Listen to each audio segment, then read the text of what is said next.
வாழ்க்கையில் வரக்கூடிய சவாலை கண்டு பயப்படாமல் அஞ்சாமல் உழைத்து வெற்றி பெறக்கூடிய ஒரு சிறப்பான ராசி தாங்க இந்த கன்னிராசி.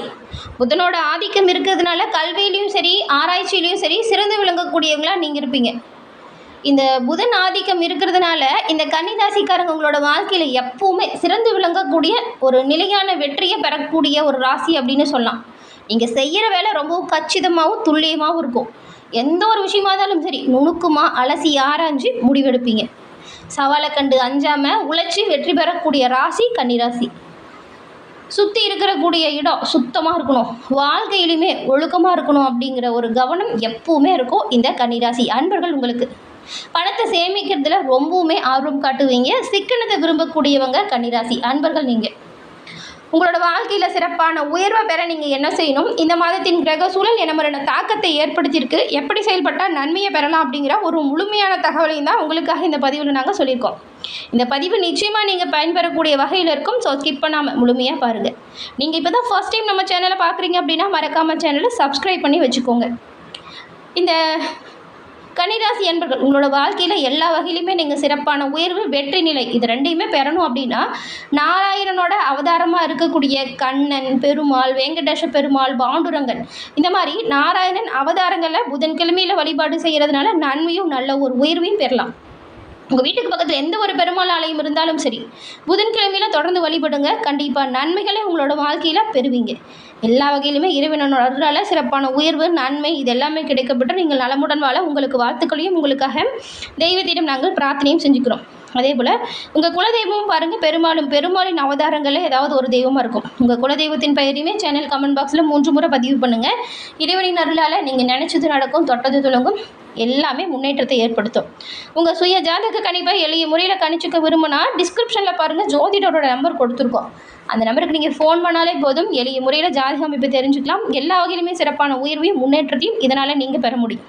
இந்த மாதத்தின் கிரக சூழலாக என்ன விஷயங்கள் உங்களோட வாழ்க்கையில் மாற்றமாக இருக்கும், என்ன விஷயம் சுபயோக பலத்தை கொடுக்கும் அப்படிங்கிறத தொடர்ந்து நாம் பார்க்கலாம் வாங்க. ஒவ்வொரு கிரகமுமே குறிப்பிட்ட ஒரு கால இடைவெளியிலிருந்து ஒரு ராசிக்கு ஒரு கிரக நிலை மாற்றம் ஏற்பட்டுட்டு தான் இருக்கும். கிரக மாற்றம் அப்படிங்கிறது சுப பலனையும் அசுப பலனையும் ஏற்படுத்தும். அந்த பலனை எப்படி நாம் பயன்படுத்துகிறோம், உபயோகம் செய்கிறோம் அப்படிங்கிறதுல நம்மளோட திறமை இருக்குது. கன்னிராசிக்காரங்களை பொறுத்த வரைக்கும் மாற்றம், திருப்பம், முன்னேற்றம் இது எல்லாமே இருக்கும். ஆனால் எல்லாத்துலேயுமே நல்ல ஒரு உயர்வு ஏற்படும்.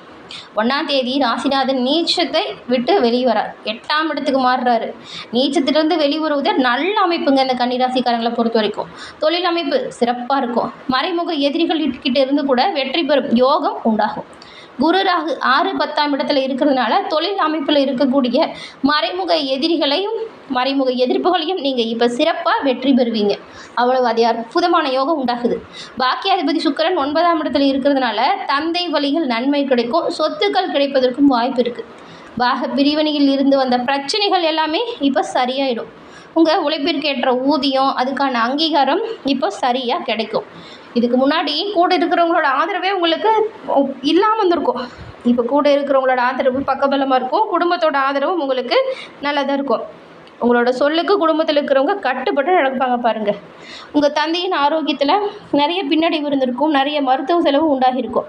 ஆனால் இப்போது உங்கள் தந்தை உடல் ஆரோக்கியம் சிறப்பாக நல்ல ஒரு முன்னேற்றத்துக்கு வர்றதுனால மருத்துவ செலவு குறைவதற்கான வாய்ப்பு இருக்குது.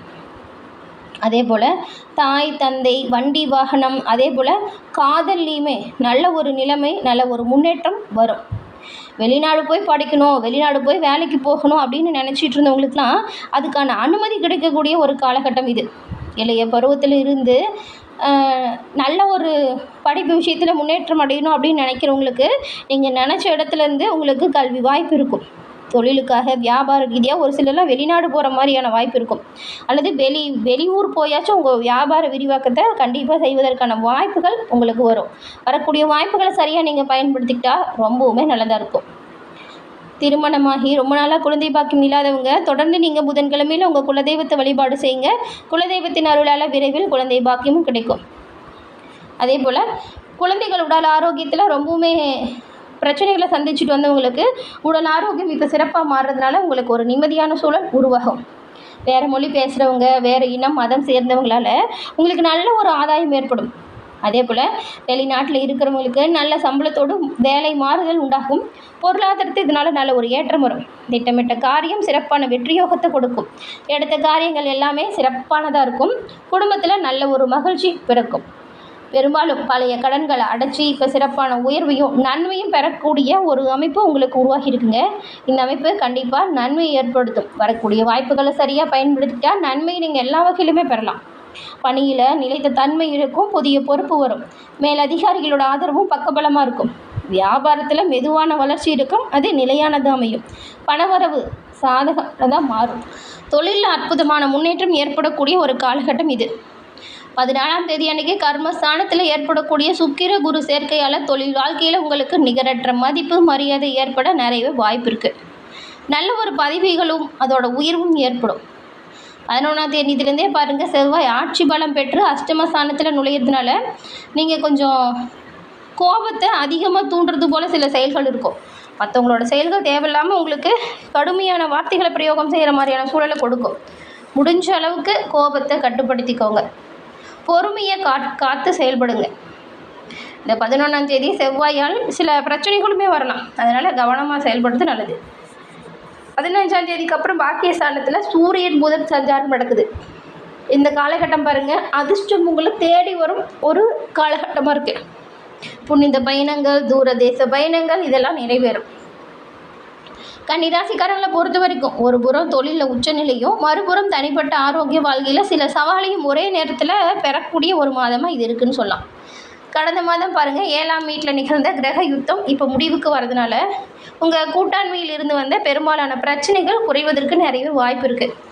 அப்படி இருந்தாலும் 11ஆம் தேதி சொன்னோம் இல்லையா, அந்த செவ்வாய் அஷ்டமஸ்தானத்துக்கு வராருன்னு. அப்போ பாருங்கள், அது 8ஆம் வீடு மேசத்தில் ஆட்சி பலம் பெற்று சஞ்சாரம் செய்கிறாரு. ஆரோக்கிய ரீதியாக சில முன்னெச்சரிக்கை நடவடிக்கைகளை நீங்கள் எடுக்கிறது நல்லதாக இருக்கும். சின்னதாக ஒரு பிரச்சனை அப்படின்னாலும் உடனடியாக மருத்துவர் அணுகி அதுக்கு மருத்துவம் பார்த்துக்கிறது நல்லது. அதே போல் 14ஆம் தேதி எப்போ சுக்கிரன் கர்மஸ்தானத்துக்கும் 15ஆம் தேதி சூரியன் புதன் பாக்கியஸ்தானத்துக்கும் மாறுறதுனால புகழ் 8 திக்கும் பரவும். மாத முற்பகுதி கொஞ்சம் உடல் ஆரோக்கியத்தில் மட்டும் கவனம் செலுத்துகிற மாதிரி இருக்குது. பிற்பகுதி ரொம்பவுமே சுபமான பலன்களை ஏற்படுத்தக்கூடிய அமைப்பை ஏற்படுத்துது. இந்த கன்னிராசிக்காரங்களை பொறுத்த வரைக்கும் தொழில் ரீதியாக இந்த மாதம் மறக்க முடியாத ஒரு சில விஷயம் நடக்கும்.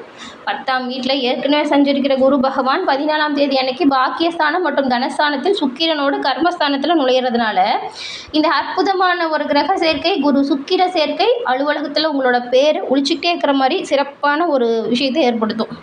நீங்கள் செய்கிற ஒவ்வொரு வேலையும் சரி, அதுக்கான அங்கீகாரத்தையும் பாராட்டியும் ஏற்படுத்தும். பதவி உயர்வு, சம்பள உயர்வு கண்டிப்பாக உங்களுக்கு கிடைப்பதற்கு நிறைய வாய்ப்பு இருக்குது. இது இந்த உயர்வுக்காக காத்திருக்கிறவங்களுக்கு அது நிறைவேறும்னு கூட சொல்லலாம். 15ஆம் தேதிக்கு அப்புறம் உங்கள் லக்னாதிபதி புதனும் விரையாதிபதி சூரியனும் பாக்கியஸ்தானத்துக்கு வராங்க. அதாவது ரிஷபராசிக்கு போகிறாங்க. பன்னாட்டு நிறுவனத்தில் பணிபுரியக்கூடியவங்களுக்கும் ஐடி துறையில் இருக்கிறவங்களுக்கும் இந்த வெளிநாட்டு ஆன்சைட் வாய்ப்புகள் அல்லது தூர இடமாற்றம் லாபகரம் நிறைஞ்சதாக அமைய நிறையவே வாய்ப்பு இருக்குது. சப்தமஸ்தானத்தில் சனியின் சஞ்சாரம் வியாபார வளர்ச்சியை கொஞ்சம் மெதுவாக கொடுக்கும். ஆனால் அப்படி மெதுவாக கொடுத்தாலுமே அந்த மாற்றம் அப்படிங்கிறது நிலையானதாக இருக்கும். அந்த வளர்ச்சி 10ஆம் இடத்துல குரு சுக்கிரன் சேர்க்கையால் உங்களோட பிராண்டோட மதிப்பு அதிகரிக்கும். கலை, அழகு சாதன பொருட்கள், நிகழ்ச்சி மேலாண்மை, கல்வி சம்மந்தப்பட்ட வியாபாரம் செய்கிறவங்களுக்கு வாடிக்கையாளர்களின் வருகை அதிகமாக இருக்கும். 5ஆம் தேதிக்கு அப்புறம் பாருங்கள், ஒரு சிறப்பான உயர்வு, புதாதித்ய யோகத்தால் வியாபார விரிவாக்கம், புதிய முதலீடுகளுக்குள்ளே நீங்கள் செய்கிற பேச்சுவார்த்தை இதெல்லாமே வெற்றி வாய்ப்பை கண்டிப்பாக கொடுக்கும். அரசாங்கத்துக்கிட்ட இருந்து கிடைக்க வேண்டிய அனுமதியுமே அதே போல் டெண்டர்களுமே எளிதில் கன்னிராசி அன்பர்கள் உங்களுக்கு இந்த மாதம் கிடைக்க நிறையவே வாய்ப்பு இருக்குன்னு கூட சொல்லலாம். எல்லா வகையிலுமே சிறப்பான உயர்வையும் நல்ல ஒரு முன்னேற்றத்தையும் பெறக்கூடிய வாய்ப்புகள் வரும். அதை சரியாக நீங்கள் பயன்படுத்திக்கிட்டால் நல்ல ஒரு உயர்வை கண்டிப்பாக பெறலாம். இந்த கன்னிராசி அன்பர்களை பொறுத்த வரைக்கும் பாருங்களேன், கவனமாக செய்கிற ஒவ்வொரு விஷயத்துலையுமே நன்மையும் நல்ல ஒரு உயர்வையும் நிச்சயமாக பெறுவீங்க. அதே போல் இந்த பணம் கொடுக்கல் வாங்கலில் மட்டும் கொஞ்சம் கவனம் செலுத்துங்க. யாருக்காகவும் ஜாமீன் கையெழுத்து போடுறது, மற்றவங்களுக்காக நீங்கள் ஒரு விஷயத்தில் முன்னின்று பொறுப்பேற்றுக்கிறது இதையுமே தவிர்க்க பாருங்கள். ஜாமீன் கையெழுத்து போடுறது, பண பரிவர்த்தனையில் கவனமாக இருக்கணும். இந்த ஜாமீன் கையெழுத்து போடும்போதெல்லாம் நீங்கள் ரொம்பவுமே எச்சரிக்கையாக தான் இருக்கணும். எல்லா வகையிலுமே நன்மையும் நல்ல ஒரு உயிரும் பெறக்கூடிய அமைப்பு வரும்போது அந்த காலகட்டத்தை நம்ம சரியாக பயன்படுத்திக்கிட்டு உழைச்சா கண்டிப்பாக நன்மையை பெறலாம். அப்படிப்பட்ட ஒரு காலகட்டம் தான் இது. சின்ன சின்னதாக பிரச்சனைகள் வருமே, ஆனாலுமே அதை தைரியமாக கடந்து போகக்கூடிய அமைப்பு உங்களுக்கு இருக்குது. நல்ல ஒரு தன்னம்பிக்கை தைரியத்தால் வரக்கூடிய பிரச்சனையிலிருந்து விடுபட்டு நன்மையை பெறக்கூடிய இது காலகட்டம். அதனால் நீங்கள் நினச்சது நடக்கும், தொட்டது துலங்கும். சிறப்பான உயர்வு பெற கண்டிப்பாக தைரியமாக முயற்சிகளை தொடர்ந்து செய்யுங்க. கண்டிப்பாக முன்னேற்றத்தை பெறுவீங்க. எல்லா வகையிலுமே நன்மை பெறக்கூடிய அமைப்பு இந்த மாதம் உண்டாகியிருக்கு. நீங்கள் எல்லா வகையிலுமே சிறப்பான உயர்வையும் நன்மையும் பெற உங்களுக்கு வாழ்த்துக்களை தெரிவிச்சுக்கிறோம். என்ன நேயர்களே, இந்த பதிவு நீங்கள் பயன்பெறும் வகையில் இருந்தால் மறக்காமல் லைக் பண்ணி உங்கள் நண்பர்களுக்கும் ஷேர் பண்ணுங்கள். நம்ம சேனலை சப்ஸ்கிரைப் பண்ணி வச்சு பாருங்கள். கூட வர பெல் ஐக்கானையும் கிளிக் பண்ணி வச்சுக்கோங்க.